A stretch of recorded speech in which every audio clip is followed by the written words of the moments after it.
는 뒤쪽에 있는 이달의 암송 말씀을 봐주시고 없으신 분들은 앞에 PPT를 봐주시겠습니다. 자, 9월달 암송 말씀이 앞에 있습니다. 다 같이 읽기를 시작하겠습니다. 고린도전서 13장 4절 말씀. 사랑은 오래 참고 사랑은 온유하며 시기하지 아니하며 사랑은 자랑하지 아니하며 교만하지 아니하며. 아멘. 한 번 더 읽어볼까요? 자, 한 번만 더 읽어보겠습니다. 9월달 암송 말씀 다 같이 읽기를 시작하겠습니다. 고린도전서 13장 4절 말씀.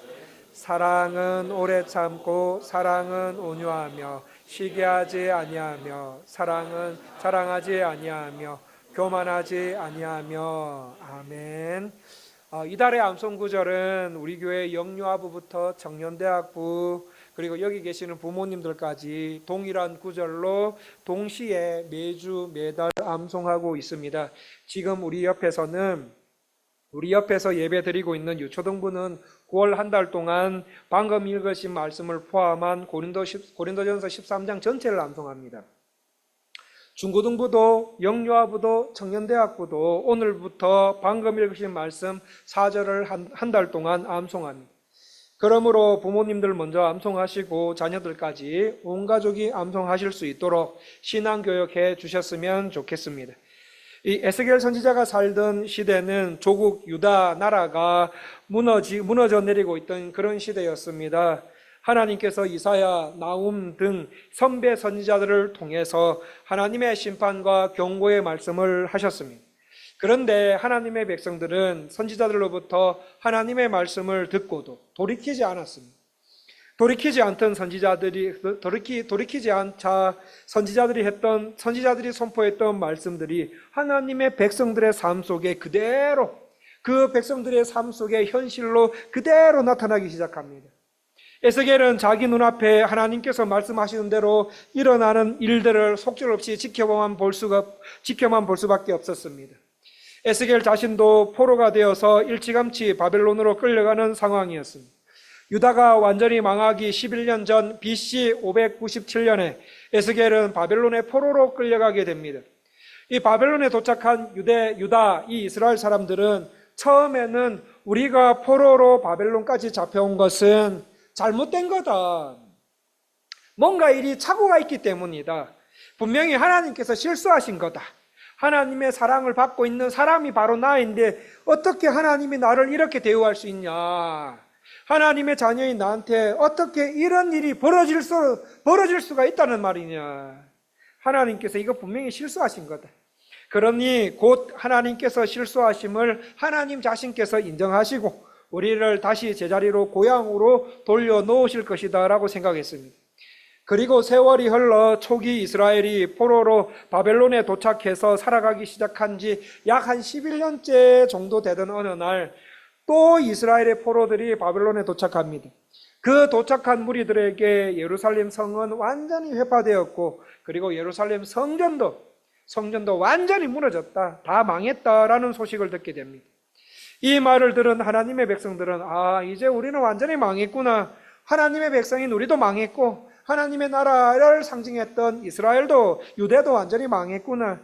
하나님께서 실수하신 것이 아니었구나. 다 하나님의 계획하심이었구나 라는 것을 깨닫고 완전히 그들의 삶을 자포자기하게 됩니다. 그러나 하나님의 백성이 완전히 희망을 잃고 절망만 할 상황은 아니었습니다. 왜냐하면 이 이스라엘 하나님의 백성들에게는 두 가지 희망이 있었기 때문입니다. 첫 번째 희망은 세상보다 높으신, 세상보다 크신 하나님을 이 시대를 경험하면서 이들은 발견할 수 있었습니다.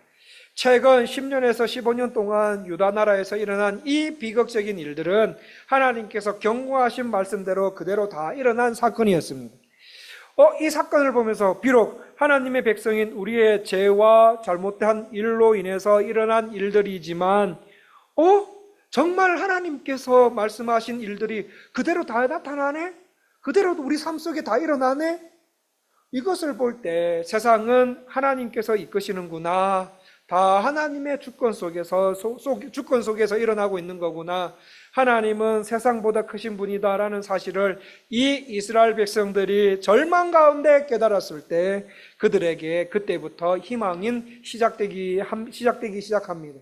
성도 여러분, 우리 가운데 절망 가운데 있습니까? 힘든 가운데 있습니까? 점점 이 땅에서 살기가 어려워져 간다라는 생각을 하시는 분들이 계십니까? 하나님은 세상보다 크신 분이심을 다시 한번 깨닫고 확신하시기를 바랍니다.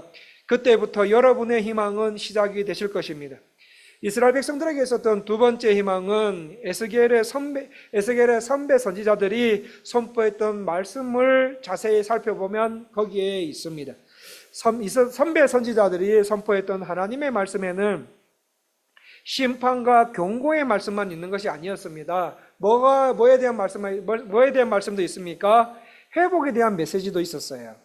그래서 비록 자신의 죄악을 회개하지 않고 하나님께 돌아가지 못함으로 인해 나라가 빼앗기고 자신들이 포로로 끌려와 노예로 와 있지만 그 속에 회복에 대한 하나님의 말씀을 주목하고 꽉 붙잡고 순종하면 하나님의 때가 되었을 때 다시 회복해 주신다는 희망이 생기게 됩니다. 아니나 다를까 하나님은 이스라엘과 유다 그리고 열국을 경고하시고 심판을 하셨습니다. 그리고 이스라엘은 에레미야 25장과 29장을 통해 70년이 차면 바벨론의 포로 생활에서 고국으로 돌아가리라는 회복의 말씀도 주셨습니다. 그런데 이 이스라엘 백성들을 진짜 하나님 말씀대로 되는 겁니다. 진짜 하나님 말씀대로 심판을 받게 되고 바벨론으로 끌려가게 됩니다. 그리고 하나님의 때가 되자 고국으로 돌아오는 일이 진짜 벌어지게 됩니다. 그 내용이 24절에 나옵니다. 24절 말씀 같이 읽어보겠습니다. 24절 말씀 다 같이 읽기를 시작하겠습니다. 내가 너희를 여러 나라 가운데서 인도하여 내고 여러 민족 가운데서 모아 데리고 고국 땅에 들어가서 하나님께서 범죄함으로 흩어버린 이스라엘을 다시 고국으로 돌아오게 하겠다라고 말씀하고 계십니다. 그렇게 해서 BC 538년에 페르시아 왕 고레스의 칙령에 의해 이 하나님의 백성들도 고향 땅으로 돌아오게 됩니다. 그런데 여기서 궁금한 것이 있습니다. 그게 뭐냐면 하나님은 단순히 이들을 고향 땅으로 오게 하기 위해서 불러내셨는가입니다. 하나님은 단순히 이들을 고향 땅으로 돌아오게 하기 위해서 불러내셨는가? 아니면 하나님의 또 다른 목적이 있으신 것은 아닌가? 성도님들, 하나님께서 포로로 있던 하나님의 백성들을 구원하셔서 고향에 돌려보내시는 목적이 무엇입니까? 여기에 세 가지 목적이 있었습니다. 세 가지 목적. 첫 번째 하나님의 목적은 하나님께서 북이스라엘, 남유다의 역사 속에 인류를 구원하실 구원의 메시지를 이 하나님의 백성들에게 담고 싶어 하셨기 때문이었어요. 두 번째 목적은 하나님의 백성들이 이 세상에 살지만 이 세상과는 다른 가치, 전혀 다른 원리가 지배하는 사회를 만들기 위해서였습니다. 이 세상은 약육강식의 세계요, 힘과 권력이 지배하는 곳이 대부분인 것 같습니다. 그래서 억울함, 슬픔, 눈물이 끊이지 않는 이 세상과는 달리 이러한 세상 속에 살지만 세상 사람들과 전혀 다른 가치가 지배하는 사회를 만들기 위해 이 이스라엘 또 하나님의 백성들을 거기에서 구원해 내셨던 것이었습니다. 세 번째 목적은 하나님의 백성들이 모인 공동체를 통해 하나님 나라가 어떤 곳인지, 하나님의 나라의 백성들은 어떤 삶을 살아야 하는지 보여주는 일종의 하나님 나라 모델하우스 역할을 하기 위해서 이 이스라엘 하나님의 백성들을 구원해 내시고 고향 땅으로 돌아오게 하셨던 것이었습니다. 이 대목에서 또 하나의 질문을 질문하자 보면 이스라엘 백성들이 고향에 돌아오는 것만 하나님의 목적이 이룰 수 있는 건가? 이거입니다.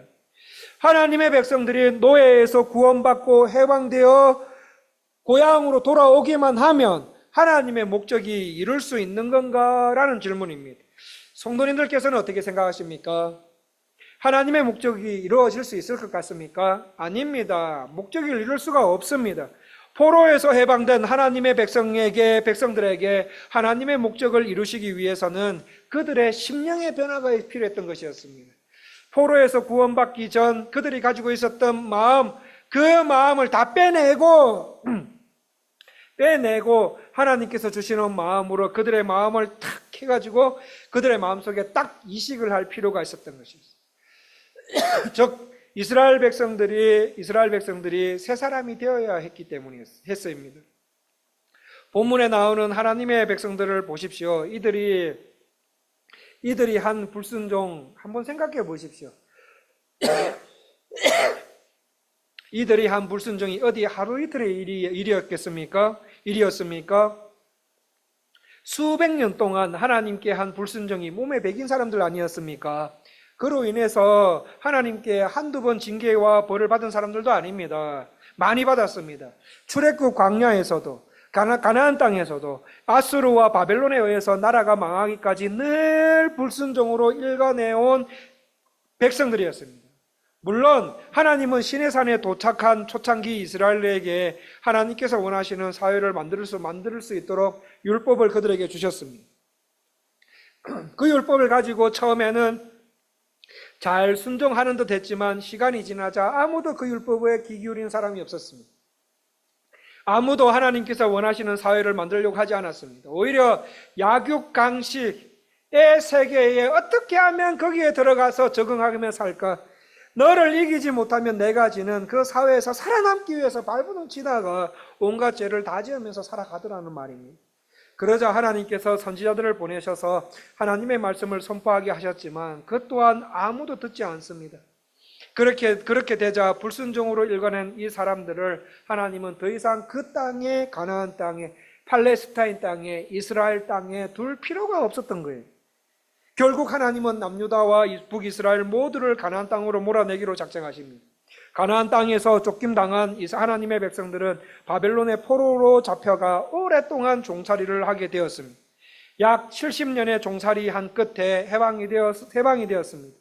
이런 이스라엘이 노예에서 해방되어 고향 땅에 다시 돌아온다 한들 하나님께서 목적하신 일을 이룰 수 있는가? 절대로 이룰 수 없다는 겁니다. 그런 것 보면은 우리도 이스라엘 백성들과 같은 면이 있는 것 같습니다. 우리도 하나님 말씀에 불순종하는 자들이었습니다. 구원받았다라고 하지만 불순종의 습성은 그대로 우리가 가지고 있습니다. 그래서 조금만 기도하지 않고 말씀을 가까이 하지 않으면 하나님을 거부하는 생활을 해버리고 하나님 말씀에 불순종하려고 하는 그 옛본성들이 수시로 나와서 내 옛본성대로 생활해버리는 경우가 너무너무 많이 있다 하더라는 겁니다. 조금만 방심하면 하나님을 반역하는 삶을 살아왔고 하나님 말씀을 좀 잘 듣는다 싶으면 또 교만해져서 하나님을 멀리하는 삶을 살아가더라는 거예요. 그렇게 생활하다 이를 본 하나님께서 참으신 하나님께서 때때로 형벌을 가하십니다. 형벌을 가하실 때 그러면 우리는 이게 하나님께서 나에게 주시는 형벌 같다, 벌 같다라는 마음이 드시면은 바로 엎드려서 하나님께 돌아와야 됩니다. 그런데 우리는 생활 가운데 일어나는 그 어떤 일들이 하나님께서 내게 주시는 벌일 수도 있다라는 것을 모르고 있거나 알아도 벌 받을 때뿐이지. 좀처럼 하나님께로 완전히 돌아서지 못하는 존재들이 우리인 것 같습니다. 본문에 나오는 이스라엘 백성들을 보십시오. 바벨론 포로에서 해방되었다고 해서 그들의 마음이 변했습니까? 새 마음으로 변했습니까? 구원의 기쁨도 잠시 죄를 억제하는 효과를 가져올 수는 있을지 몰라도 이내 또 불순종의 자리로 돌아가는 존재들이 바로 이스라엘 백성들과 우리인 것 같습니다. 우리는 죄 용서 받았다라는 정도로 우리의 문제가 완전히 해결되지 않습니다. 저 멀리 이방 땅에 오랫동안 포로로 고통받으며 지내다 구원받아 고향에 돌아왔다 하더라도 그들에게 있는 근본적인 문제가 해결되지 않더라는 겁니다. 그렇다면 하나님께서 이스라엘 백성들을 향한 목적을 이루시기 위해 하나님은 어떻게 하시는가? 그것을 25절에서 27절까지 말씀해 주고 계십니다. 우리 25절, 26절 말씀은 교독하시고 27절은 다 같이 읽어보겠습니다. 자, 먼저 25절을 읽어드리겠습니다. 많은 물을 너희에게 뿌려서 너희로 정결하게 하되 곧 너희 모든 더러운 것에서와 모든 우상 숭배에서 너희를 정결하게 할 것이며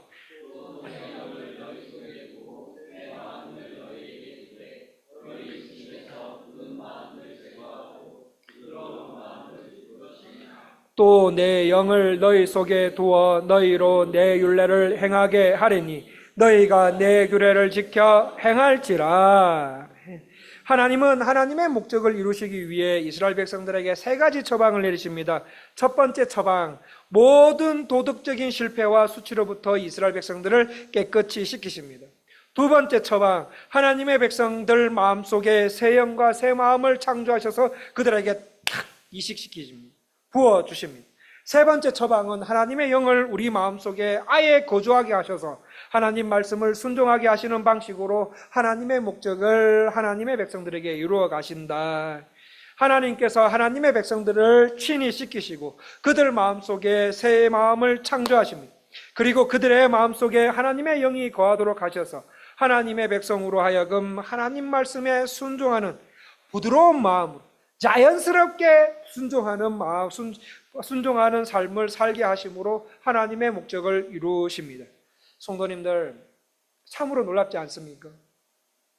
강제로 하셔도 되는데 우리 목 잡고 목덜미 잡고 이렇게 하셔도 되는데 하나님은 그렇게 안 하시고 우리의 마음은 딱딱한 마음을 부드럽게 하시고 그렇게 하셔서 오늘 하나님의 목적을 이루신다는 겁니다. 놀랍지 않습니까? 정말 은혜의 말씀인 것 같습니다. 왜 은혜의 말씀입니까? 28절 말씀을 같이 읽어보겠습니다. 28절 말씀 다 같이 읽기를 시작하겠습니다. 내가 너희 조상들에게 준 땅에서 너희가 거주하면서 내 백성이 되고 나는 너의 하나님이 되리라. 24절부터 28절까지 이 본문 전체를 지배하고 있는 한 단어, 한 문장이 있습니다. 무엇입니까? 24절에 내가, 하나님이 내가 하리라로 시작해서 28절에 내가 하리라, 내가 되리라는 말로 하나님의 말씀이 마치고 계십니다. 즉 하나님께서 하신다가 오늘 본문 전체를 지배하는 말씀입니다. 자, 그렇다면 하나님께서 하시는 이유가 무엇입니까? 이스라엘은 못하기 때문입니다. 이스라엘 백성들은 못하기 때문입니다. 사람은 할 수가 없기 때문입니다. 하나님의 백성들이 포로에서 고향으로 돌아왔다고 해서 그들의 마음이 달라졌는가? 새 마음으로 달라졌는가? 아니다. 혹독한 인생 경험을 했다 해서 그들의 마음이 달라졌나? 아니다. 여전히 죄가 묻은 마음을 가지고 살더라. 그들의 본성은 변하지 않았더라. 새 사람이 되지 않더라. 그런데 하나님은 뭐라고 말씀하십니까? 새 사람 될 수 있다. 왜? 내가 하기 때문에. 내가 하겠다라고 말씀하십니다. 씻기는 것도 나 하나님이 씻기신다고 말씀하십니다. 성도 여러분, 하나님이 씻기시면 우리는 완전하게 깨끗하게 씻겨집니다. 지금까지 유대인들은 밖에 나갔다가 집에 들어올 때마다 뭐 했습니까? 손과 발을 씻었어요. 그거 전통입니다. 지금까지 유대인들은 밖에 나갔다가 집에 들어올 때마다 세상 밖에 있으면서 생활하면서 있으면서 묻어온 모든 더러움으로부터 자기 자신들을 깨끗하게 보존하기 위해서 손과 발을 씻었습니다. 그런데 손을 씻는데 깨끗해졌습니까? 우리 눈으로 보기에 손을 씻어서 깨끗하게 보일 수 있지만 얼마나 그들의 마음과 생활에 더러움이 가득한 생활을 했습니까? 그래 얘들아, 너희들은 밖에 나가서 집에 들어올 때마다 씻고 먹어야 몸속으로 더러운 것들이 들어가지 않으니 꼭 씻고 먹어라 라는 방식으로 인간이 세운 모든 제도들마다 오히려 인간의 추악함을 드러내는 도구가 되지 않았습니까? 우리가 우리 스스로를 깨끗하도록 내 몸을 유지시키는 행위들이 나를 깨끗하게 했습니까? 오히려 우리 안에 있는 더러운 것들이 더 더러워지는 결과를 가져오지 않았습니까? 사람들은 자기 자신을 정결케 하기 위해서 별의별 짓 다 합니다. 유대인뿐만 아니라 다른 종교에서도 금식합니다. 자신을 비우고 하나님 앞에 깨끗하게 되기 위해서 금식도 합니다. 또 어떤 사람들은 자기 자신을 깨끗하게 하기 위해서 나무 위에 올라가서 평생토록 나무에서 내려오지 않는 고행들을 하기도 합니다. 성도님들, 인류 최초의 인공위성이 무엇입니까? 1957년도 러시아에서 쏘아올린 스푸트니크 1호 아닙니까? 이 인공위성을 우주에 쏘아 올렸을 때 세상 사람들은 이 인공위성을 통해서 우리 사람들이 더 윤택하게, 더 편리하게, 더 잘 살 수 있는 환경을 제공받을 거라고 생각했습니다. 그런데 더 좋은 환경을 제공받기보다 한 번에 수천 킬로미터 떨어진 곳에 있는 수많은 사람들까지도 큰 피해를 줄 수 있는 미사일을 만들어내는 결과가 생깁니다. 1945년 일본 히로시마와 나가사키에 떨어진 원자폭탄의 이름이 홀쭉이와 뚱뚱이입니다. 왠지 정이 가는 이름입니다.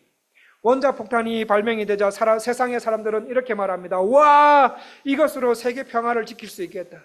세계 평화를 지킬 생각으로 발명한 원자폭탄은 한 번에 20만 명의 사람들을 죽게 만들었고, 이것보다 훨씬 더 강력한 핵폭탄 약 4만여 개가 지구에 생기게 만들었습니다. 홍익인간의 이념을 가지고 인간이 만든 제도들마다 인간을 널리 이롭게 했습니까? 만들어낸 만큼 부작용도 늘어갔습니다. 우리가 우리 자신을 깨끗하게 하기 위해서 온갖 수를 다 쓰는데 세상을 살면서 받은 상처와 더러움을 깨끗하게 지울 수는 없더라는 말씀입니다. 그래서 성경은 이렇게 말합니다.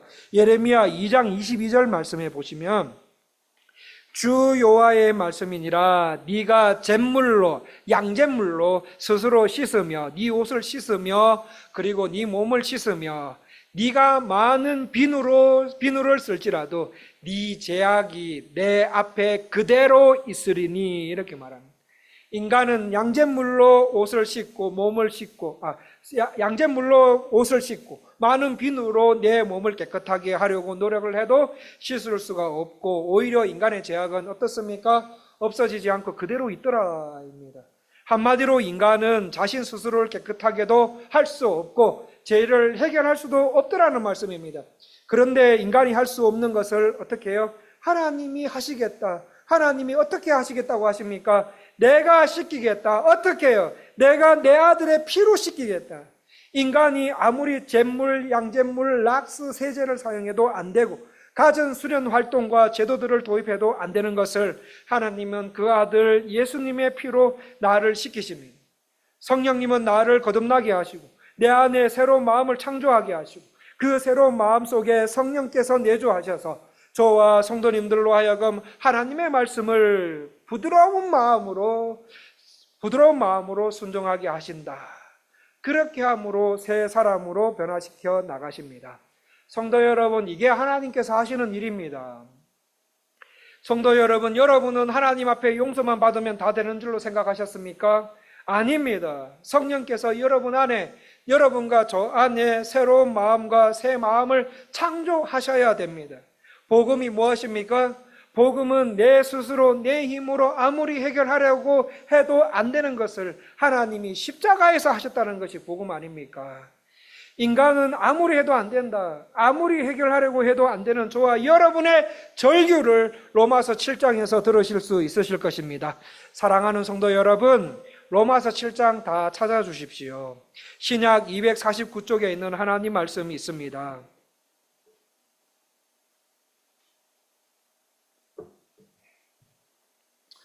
신약 249쪽에 있는 로마서 7장 21절부터 25절인데 21절부터 24절까지는 교독하시고 마지막 25절은 합독하시겠습니다.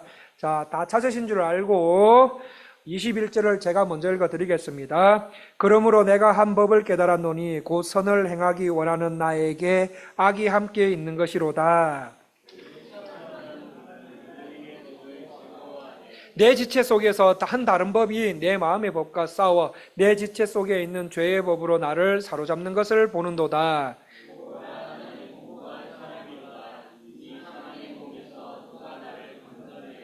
우리 주 예수 그리스도로 말미암아 하나님께 감사하리로다. 그런즉 내 자신이 마음으로는 하나님의 법을, 육신으로는 죄의 법을 섬기노라. 방금 읽으신 로마서를 펴놓으십시오. 자, 로마서 7장에 등장하는 나는 어떤 사람입니까? 하나님의 말씀은 하나님의 것이고 거룩하고 의롭고 영광스러운 것임을 알고 있는 사람입니다. 자, 성도님들도 그렇지요. 성도님들도 하나님의 말씀이 하나님의 것이고 거룩하고 의롭고 영광스러운 것임을 다 알고 계시지요? 자, 그런데 오늘 로마서 7장에 나오는 나로 되어 있는 이 사람에게 무슨 문제가 있습니까? 이 사람은 하나님의 말씀이 정말 선한 줄을 분명히 아는 사람인데 정작 자신은 육신에 속해서 죄의 노예가 되어 있는 상태입니다.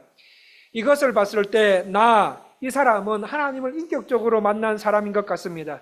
이 사람 마음에 분명히 하나님의 말씀은 신령한 것이고 거룩하고 의롭고 영광스러운 것임을 알아 말씀대로 살고 싶어 합니다. 하나님 말씀대로 살고 싶어 합니다. 그래서 하나님 말씀을 지키려고 노력합니다. 그런데 실제 삶에서는 하나님 말씀대로 사라지지가 않더라는 말입니다. 안 사라질 뿐만 아니라 하나님 말씀대로 살려고 하면 할수록 더 하나님께서 미워하시는 행동을 하더라는 말입니다. 하나님 앞에 신실하게 신앙생활하고 싶은데 잘 안 되니까 너무 안타까운 나머지 이 사람이 탄식하는 것이 무엇입니까? 오호라, 나는 곤고한 사람이다. 오호라, 나는 곤고한 사람이다. 이 사람의 탄식을 공감하시지요? 우리도 매일매일 하나님께서 원하시는 신앙생활을 하려고 부단히 노력합니다. 그런데 잘 안 됩니다. 그런데 이 사람, 오라, 나는 곤고한 사람이로다. 누가 나를 이 사망의 몸에서 건져내라 하고 탄식하고 울부짖고 난 다음에 뭐라고 말합니까? 우리 주 예수 그리스도로 말미암아 하나님께 감사하리로다. 뜬금없이 하나님께 감사한다고 합니다. 이 사람 안에서 어떤 일이 벌어졌기 때문입니까? 로마서 8장 1절 2절 말씀을 같이 읽어보겠습니다. 로마서 8장 1절 2절 말씀 다 같이 읽기를 시작하겠습니다. 그러므로 이제 그리스도 예수 안에 있는 자에게는 결코 정죄함이 없나니 이는 그리스도 예수 안에 있는 생명의 성령의 법이 죄와 사망의 법에서 너를 해방하였음이라. 이 사람에게 무슨 일이 일어났기에 하나님께 감사와 승리의 선포를 합니까? 예수님과 성령께서 나의 모든 더러움과 죄의 모든 저주로부터 얼룩이 하나도 남지 않도록 깨끗하게 씻겨서 하나님의 말씀을 순종할 수 있도록 해주셨기 때문입니다. 성도님들, 우리를 죄로부터 깨끗하게 씻기시고 해방시키시고 하나님 말씀을 순종함으로 하나님 나라의 모델하우스를 보여주는 일은 예수의 영이신 성령님만이 하실 수 있는 일입니다. 성령님께서 우리의 더러운 마음을 깨끗하게 씻겨주시고 하나님 말씀을 순종할 수 있도록 해주셔야 우리는 이 세상 방식대로 살지 아니하고 하나님 나라의 모델하우스 역할을 할 수가 있게 됩니다. 우리 한 가지만 더 예를 들어보고 말씀을 맺을까 합니다. 우리 다윗의 경우를 보시겠습니다. 다윗은 우리아의 아내 바세바를 범한 후에 자기의 죄가 너무 깊고 얼마나 중한 것임을 알고 굉장히 고통스러워합니다. 그러면서 다윗은 시편 51편 16절 17절에서 말합니다. 우리 성도님들, 구약 840쪽입니다. 구약 840쪽에 있는 하나님 말씀 한번 찾아주시겠습니까? 시편 51편 16절 말씀을 16절 17절 말씀을 다 찾으셔서 같이 읽어보겠습니다.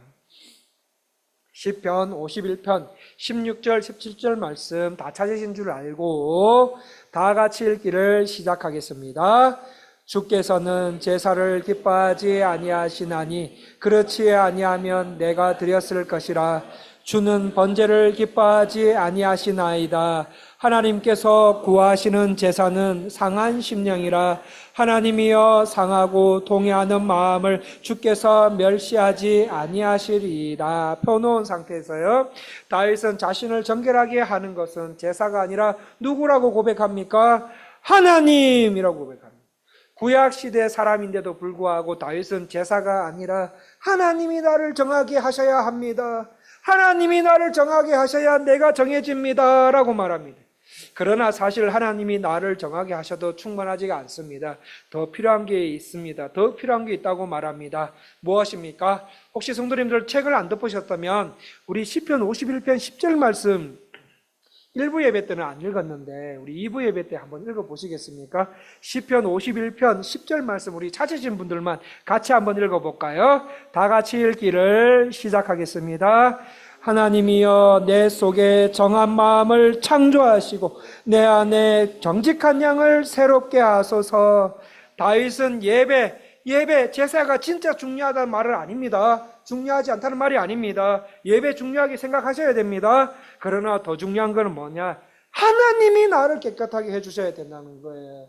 하나님이 나를 깨끗하게 해주셔야 됩니다. 하나님께서 내 마음속에 정한 마음을 창조해 주셔야 됩니다. 그렇게 말합니다. 그러므로 시편 51편 11절 말씀에서 뭐라고 말합니까? 시편 51편 11절 말씀에 주의 성령을 내게서 거두지 마옵소서.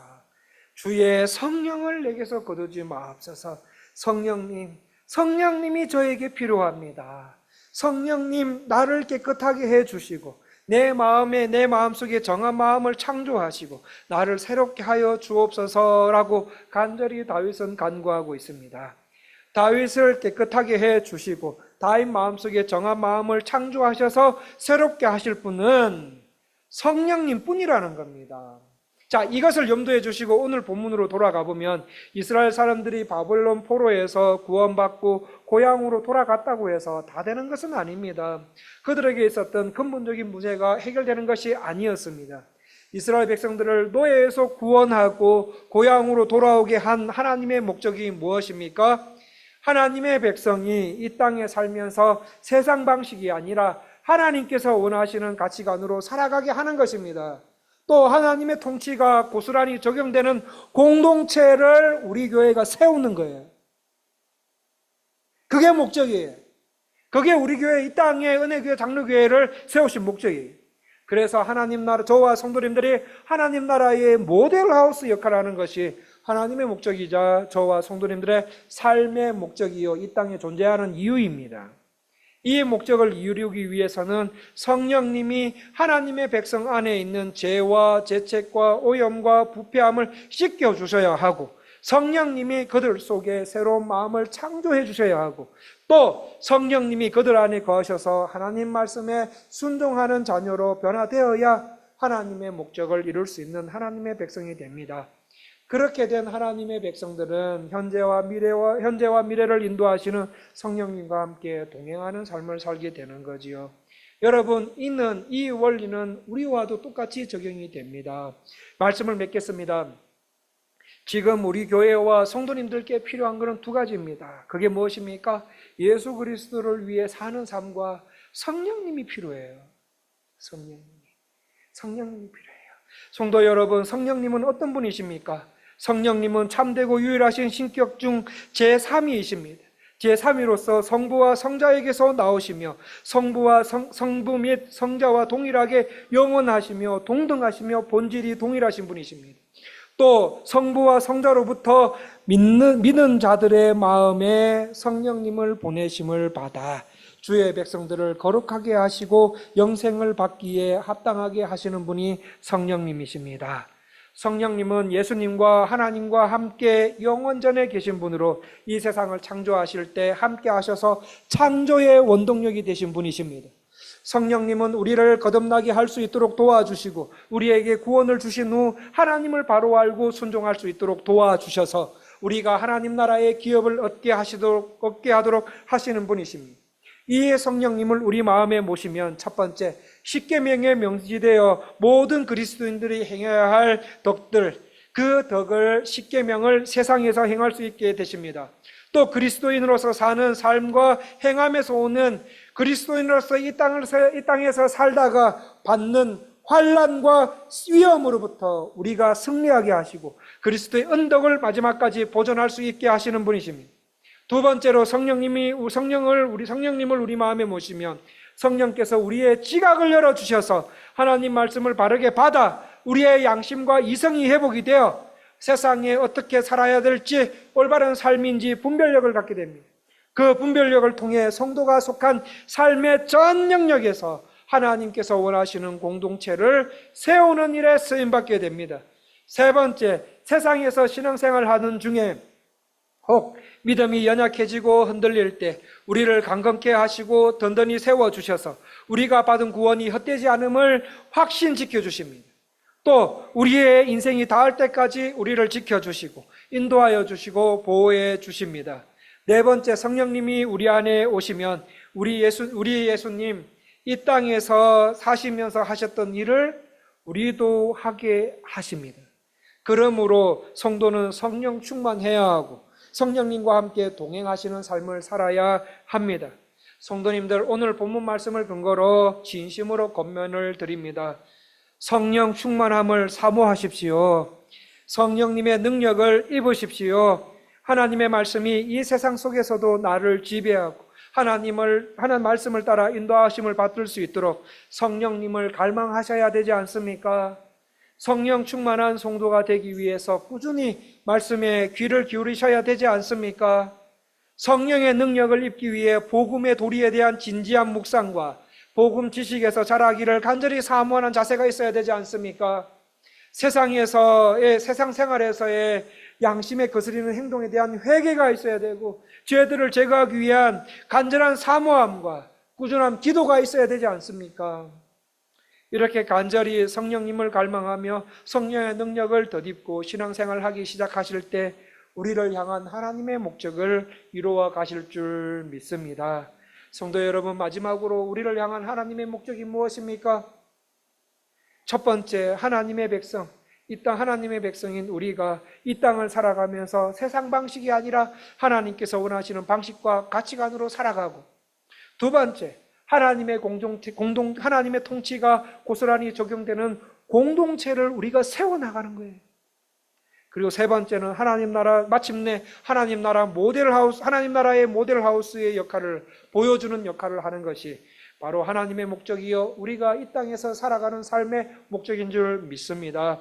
우리 성도님들께서 이 하나님의 목적이심을 알고 변화받고 쓰임받아 하나님을 영화롭게 하고 하나님을 즐거워하며 사시는 한 주간의 삶 다 되시기를 간절히 원합니다. 기도하겠습니다. 하나님, 우리가 이 땅에 살아가야 할 목적을 알게 해주셔서 감사합니다. 또 우리가 어떤 사람이 되어 살아가야 되는지도 알게 하심을 감사합니다. 여기에 우리 모든 것을 내놓으니 하나님 뜻대로 사용되는 저와 성도님들이 다 되실 수 있도록 은혜를 베풀어 주시옵소서. 그렇게 하실 주님을 찬양하며 존귀하신 예수님 이름으로 기도합니다.